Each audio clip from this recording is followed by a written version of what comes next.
Hello and welcome to A Gypsy's Kiss. I'm Shelley Carney, your magical treasure princess for Team Treasure Princess and life coach to the rich and famous. I'm here tonight to talk about important words, and the important word for tonight is brown.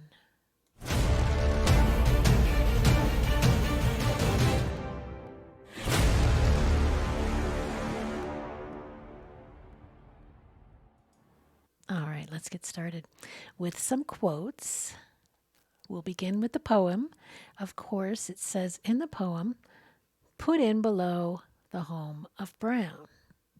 So I didn't separate out home of brown, although I think that does all belong together, home of brown as a phrase, rather than just brown.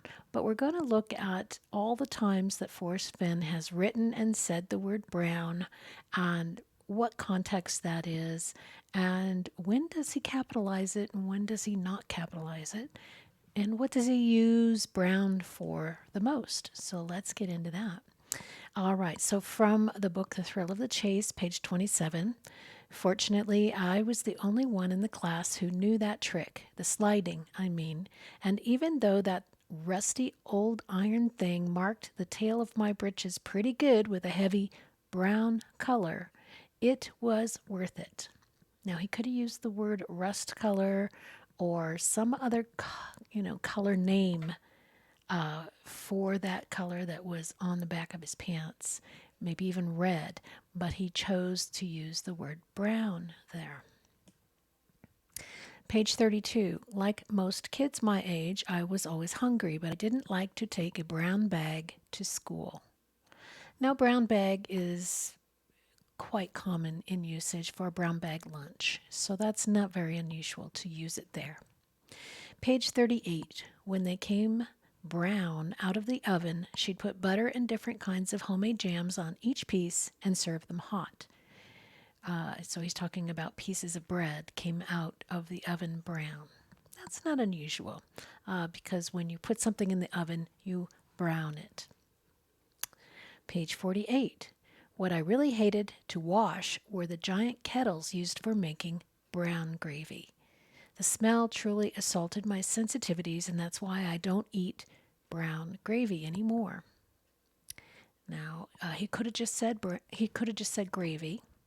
He didn't have to specify brown because most gravies are brown, except for one, white gravy, which is mostly made with milk and flour. It doesn't have as much things in there that make it brown. So I don't know why he specifically wanted to say brown gravy in this phrase. He didn't need to say brown. It was something extra he added. Page 70. I knew my college education had ended, so I hurried back to my barracks, packed my extra shirt and toothbrush in a brown paper sack, left my beautiful cadet uniform folded on my bed, and headed out the back door. Again, he didn't need to say brown paper sack. Most paper sacks of that day and age were brown. He didn't have to tell us it was brown. It might just have been like when people would say hot water heater. It's just kind of ingrained in your brain, and he just said that. Or he might have thrown the word brown in there for another reason. From the book Too Far to Walk, in the preface. She prepared their favorite meals and made brown bag lunches for the road. She never turned away anyone who knocked on our door and asked for food. Again, brown bag going together. Brown paper sack, brown bag. I see it more for brown bag than I do brown paper sack, but it could be interchangeable as well. The caption on page 8. Dad with a trophy brown trout he caught on Hebgen Lake. He does talk a lot about brown trout in all of his books. Page 207.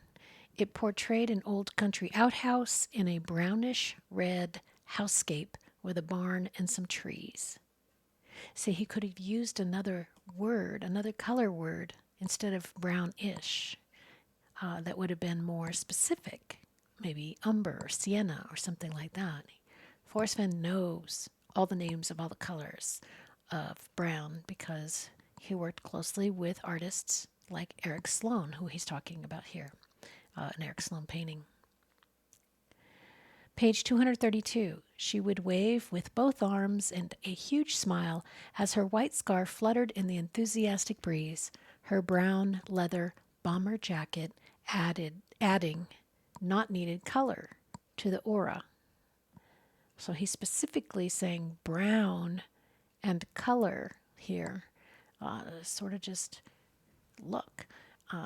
White scarf, brown jacket, color. Pay attention to the colors in this sentence. It seems to be telling us. From the book Once Upon a While, page 67. The curlers were mostly white, but a few were brown. And her piercings and tattoos introduced me to a world I had rarely seen before. Curlers, white and brown. I guess I've seen brown curlers before, but it seems strange that he would point out the different colors of the curlers in her hair. All right, we have page 111. The rooster weighs 70 pounds and is almost 2 feet tall, and here's a photo of the old hen. Both were rusty brown and ugly dull finished, especially the rooster. Rusty brown. Again, something that's rusty, like the slide he mentioned in The Thrill of the Chase, but then referred to as being brown. So what is that telling us? Rust is brown. Rust and brown. You may consider it to be a rust color. He would call it brown. Brown can encompass many different kinds of browns. I need to remember that. All right, moving on to page 112. She had never put paint on a piece of iron before, at least not a cold and heavy, tall, brown one.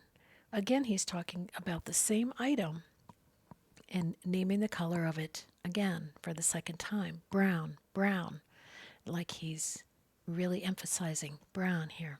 Brown rooster, brown metal, brown. Page 119. If you saw him walking down the street wearing a brown cowboy hat, you probably wouldn't be impressed. Now, cowboy hats can be, of course, black, brown, or white, or a cream color, even a gray, but most often they're brown. So again, it seems superfluous to go ahead and name the color brown, but he did. And he didn't call it a fawn color brown, or he didn't call it, a specific kind of brown, just brown. Page 120. The brown hat I wear so proudly was George's. Again, it's the same brown hat. He wanted to specify brown hat. Page 149. I thought of her fawn-like brown eyes and remembered they were ardent enough to attract the admiration of even the most indifferent. Brown. So brown eyes, something that he finds attractive. Ardent, brown eyes. Here we get Forrest Gets Mail from October 2nd, 2012. I am afraid you will figure the clues and find the chest. That's why I am trying to guide you to where the grizzlies hide near Brown's house and wait for treasure hunters. It was a hard winter for them, and they are really hungry. Here he's poking fun at the person who wrote him an email. But it's interesting that he says they hide near Brown's house. This is the only instance that I could find of something that Forrest Fenn wrote where it's a capital B for Brown, except for when he's saying put in below the home of Brown when quoting the poem or writing out the poem. May 2014, Dale Neitzel's blog, Scrapbook 73 from May 26, 2014. Green is the dominant color again, having just this week replaced the depressing browns and grays of winter. Going into colors again. You see that he pulls these colors together to describe the season. This spring is green. brown and gray describes the winter. So the home of brown, might that have something to do with winter or roosters or metal or rusty slides? We don't know because it's a capital B on brown in the poem. So maybe it is Brown's home, as we've seen. This is from May 29th, 2014. I found this very interesting, so I copied the whole thing. It's from Mysterious Writings, and he's talking about the Clovis collection. If you didn't know this story, I found this very interesting, and I wanted to make sure that everybody had heard the story. So I'm going to share it here. And Forrest said, I have not visited the Olive Branch site, but I have several friends who have excavated there. How I obtained the Fenn cache may be of interest to you. I was called by a local trader to look at the 56 large Clovis projectiles and preforms. They were affixed to a wooden frame. At first glance, I told myself that they were too good to be real, and I was about to reject them when I noticed the copper wire that held them to the frame was heavily patinated. I knew from my days casting art bronze that it takes many years for copper to reach that dark brown color, not unlike the color of an old penny. So I asked to take the pieces overnight for study. Upon high power magnification, I discovered that each piece had minute traces of red ochre, hematite, in the flake scars, and was pretty sure that the pigment came from the Sunrise Red Ochre Mine in Wyoming, a known Clovis site. Further inspection revealed that the amber mastic was present in the flutes of 3 obsidian points. It had been used to attach the projectiles to atlatl dart shafts. That did it for me, and I purchased the collection, which has since been published in numerous stories related to early man in North America. A book has been written about the collection, and it has been widely exhibited at shows. It is now being studied at Texas A&M University. I found it interesting that, once again, dark brown color is used when he talks about the color of an old penny. So that's really very descriptive because most of us have seen an old penny that is like a dark brown color, but we know underneath is that bright color, that bright copper color, right? But it gets that patina over time. So we might want to think about what that patina that turns it to dark brown, where it used to be a copper or kind of a rust color. That how does that all fit together for us? Moving on to July 2nd, 2014, Mysterious Writings. And he says, if you are sure about the location of Home of Brown, why are you concerned about where warm waters halt? So not only does this show us once again, Home of Brown has a capital B always, whenever he writes it, when it's put together as a phrase, Home of Brown. And it also tells us that if you are already at the correct Home of Brown, then you have already figured out where warm waters halt, or you've moved beyond that. So just keep going forward. We also know there are many possible answers to what is the Home of Brown. So you would have to get the exact right one to be there. All right. October 2014 from Dale Neitzel's blog, Scrapbook 98. Most of my hats are gone now too, because I'm into my retired rancher persona these days. That's why I always keep my brown Stetson in the Jeep. Once again, calls it brown, but it doesn't call it a hat, it calls it a Stetson. So he's getting more specific on the type of hat, but not more specific on the type of brown. November 2014. This is Dale Neitzel's blog, Scrapbook 105. I made Looney Bird. He's talking about some artistic pieces he crafted from things he found in nature.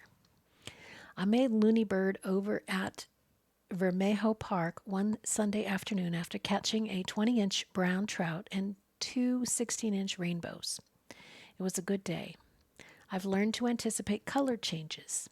When a green plant dries and turns brown, it can ruin the composition of my work, so I freshen selected masterworks from time to time. Again, this kind of throws in a little bit of that nature, right? Green and brown and the colors, and it's about being in nature and finding things in nature. January 2015, Dale Neitzel's blog, scrapbook 124. He didn't catch a single fish that day and probably was put off that I skunked him with 3 others about the same size and a nice brown. I wanted to point out that when he talks about the fish, he does not capitalize the B in brown. He's not saying a brown trout. He's just calling it a brown, as if it were, an individual thing, as if it were a proper noun of some sort. He still doesn't capitalize it. January 2015 also, Dale Neitzel's blog, scrapbook 127. I caught a nice brown with this fly, and you can see how it got chewed up. So he has this habit, as we can see, of calling a brown trout a nice brown, a nice brown. That's just what that fish is called. All right. Let's see. June 16, 2015, Mysterious Writings. The gray, and I added the emphasis of, putting the words in that italicized font because I wanted to do that with all of the colors in this segment. The gray colored clay may be from a biscuitware bowl. The clay comes from near Abiquiu. The black paint is made from Rocky Mountain beeweed, which grows all over the Southwest. The color is brown, but turns black when fired. The impurities are not that at all. They are temper, which keeps many of the pots from breaking during the firing process.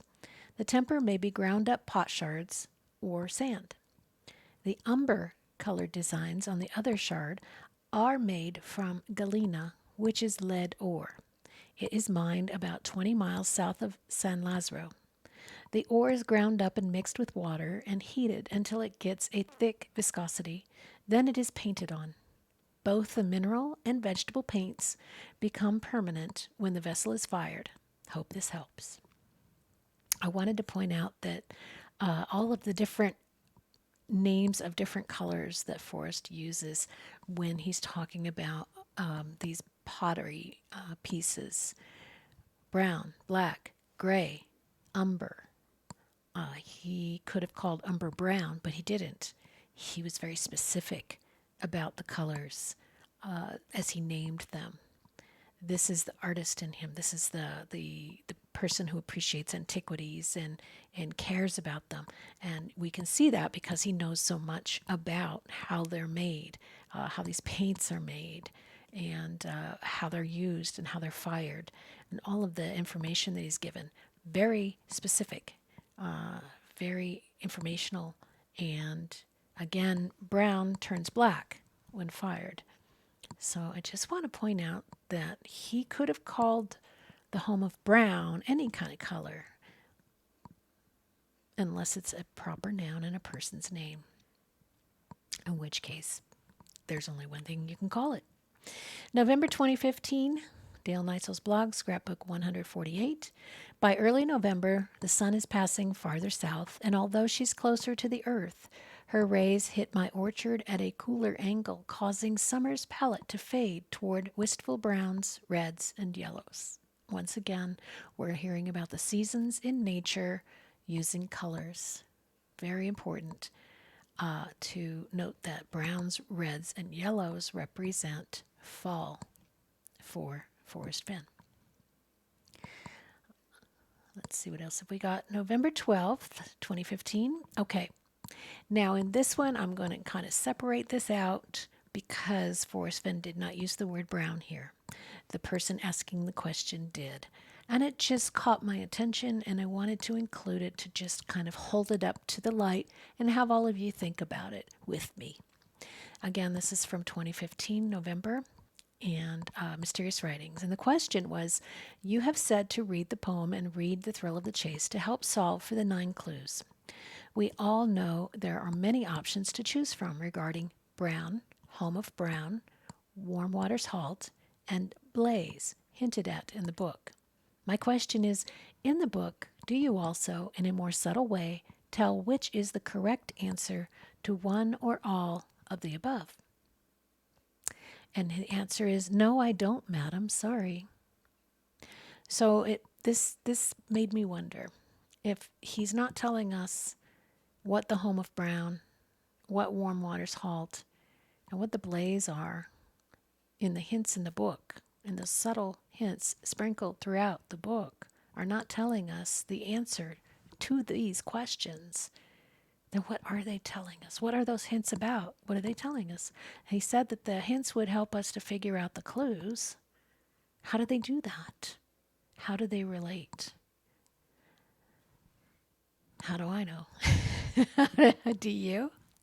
Let me know in the comments below what you think of this quote and what it means to you. And I'm not going to do a separate video on the word it, although a lot of people think that the word it is super important. I personally didn't think it was that important, but not the word it, but the placement of it might be important. And this is what's telling me that. So this is from January 2015, Dale Neitzel's blog, scrapbook 124, entitled Lost My Spot. And Forrest says, there are a few fault lines in my aptitudes. I can tell because sometimes the spell checker in my computer starts to smoke, and I perform typos with a physical dexterity that no one can respect. But it's my word arrangement and memory loss that bother me the most. You see, once I went fishing with Joe Billy Bob. He was an acquaintance from the neighborhoods. Most people called him JBB, but I called him JB for short. I caught a nice fish, and with it, he took my photo. He took my photo with it. So here he's playing around with the word it and where it is placed in the sentence and showing you that it makes 2 different meanings. And I wondered, is this done on purpose? And is it referring us to the word it in the poem? So that's a little bonus piece for you today, since I said I was going to talk about the word brown. And now you've gotten the word it as well. I do hope that you've enjoyed this video and gotten something out of it. What I got out of this set of quotes from Forrest Fenn is that the only time he ever capitalized the word brown in his writing was Home of Brown, and when he used somebody's name, Brown's house. It's at Brown's house. Again, referring to the poem, but saying the Grizzlies are going to hang around Brown's house. Kind of indicating that perhaps the Home of Brown is a home for somebody named Brown, but he could have just been playing with us too. I also wanted to point out that he does not capitalize brown when he uses it for brown trout or that's a nice brown. I caught a nice brown. He doesn't capitalize it unless it's a name. So he's careful about that. And it tells me he wouldn't willy-nilly capitalize a word in the poem unless it needed to be. It was supposed to be. Unless it was at the beginning of the sentence, or the line. He would capitalize those just because that's how you do it with a poem, which makes sense. Brown didn't begin a line. It's capitalized. It's the only word that is, as we all know. So obviously he meant it to be capitalized because it's a proper noun. That's my take on this. Let me know what you think in the comments below, and I'll see you next time.